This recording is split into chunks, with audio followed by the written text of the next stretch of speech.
Assalamualaikum warahmatullahi wabarakatuh. Di video kali ini saya akan membahas tentang aspek psikologis dari tokoh Abah dalam film Keluarga Cemara.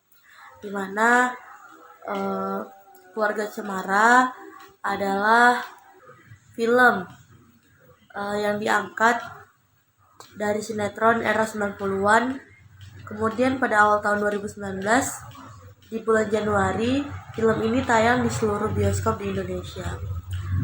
Film ini terdiri dari Abah yang diperankan oleh Ringo Agus Rahman, Emak yang diperankan oleh Nirina Zubir, Ois yang diperankan oleh Adisti Zara, dan Widuri Sasono sebagai Cemara. Oke, kemudian kita akan membahas aspek psikologis dari tokoh Abah di film ini. Yang pertama itu berdasarkan teori Abraham Maslow, di mana kebutuhan psikologi sendiri terdiri dari kebutuhan fisiologis, rasa aman, rasa cinta dan dimiliki, harga diri dan aktualisasi diri. Yang pertama yaitu ada kebutuhan fisiologis. Pada film ini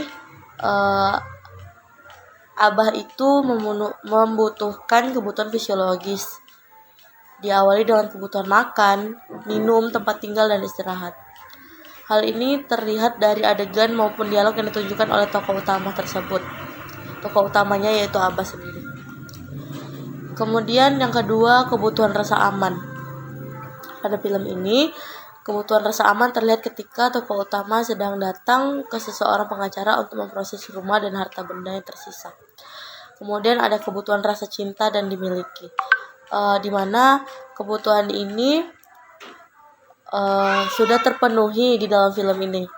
Filmnya pun notabene adalah film yang penuh dengan kasih sayang orang-orang. Kemudian ada kebutuhan harga diri, di mana kebutuhan harga diri ini adalah ketika Abah baru pindah ke desa dan menempati rumah warisan peninggalan orang tuanya. Setelah itu yang terakhir yaitu ada aktualisasi diri. Kebutuhan aktualisasi diri Abah terlihat pada adegan ketika Abah sedang melamar pekerjaan di sebuah perusahaan.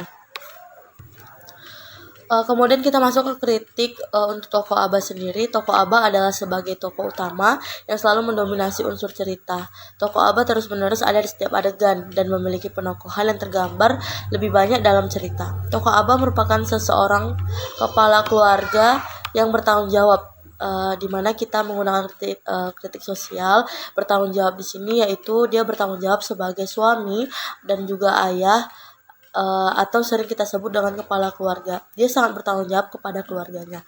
Kemudian yang kedua yaitu Abah ini tidak mudah putus asa ketika ia kehilangan pekerjaan. Seperti di cerita, dia mengalami kecelakaan kerja.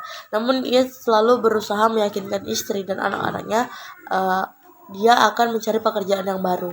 Kemudian Abah ini juga pekerja keras. Dibuktikan dengan cara ia bekerja, ia tidak kenal lelah dan tidak kenal waktu. Kemudian Abah juga penyayang, di mana ia selalu menunjukkan kasih sayang kepada istri dan anaknya. Kemudian Abah juga tentunya menjadi seseorang penyayang bukan hanya di keluarga, tetapi juga di luar keluarga atau di luar rumah dengan masyarakat sekitarnya. Kemudian Abah juga pemaaf. Dari kritik sosial yang kita ambil itu, jika pemaaf pasti ia akan orang yang sabar gitu ya, sabar, kemudian selalu memaafkan, tetapi tetap bersikap tegas dengan orang yang melakukan kesalahan. Kemudian Abah juga lembut, terutama kepada anak-anaknya dan istrinya. Kemudian Abah juga ramah. Dari segi sosialnya, jika Abah terbilang sebagai orang yang ramah, pasti Abah adalah orang yang sangat dekat dengan masyarakat atau sangat mengenal lingkungannya. Maka dari itu Abah disebut dengan ramah, karena mungkin dalam pergaulan sehari-harinya Abah adalah orang yang tidak sombong dan selalu menegur atau selalu bertegur sapa kepada orang-orang yang ia temui di jalan atau di mana. Kemudian tokoh Abah ini dominannya adalah pekerja keras. Hal ini karena tema film yang memacu pada perjuangan dalam sebuah kesederhanaan. Oke, mungkin dari analisis psikologis dan kritik sosial tokoh Abah hanya itu yang dapat saya sampaikan. Jika ada kesalahan, saya mohon maaf. Semoga video ini bisa memberikan sedikit pemahaman dan sedikit pengetahuan mengenai tokoh Aba. Sampai bertemu di video selanjutnya. Saya akhiri. Wassalamualaikum warahmatullahi wabarakatuh.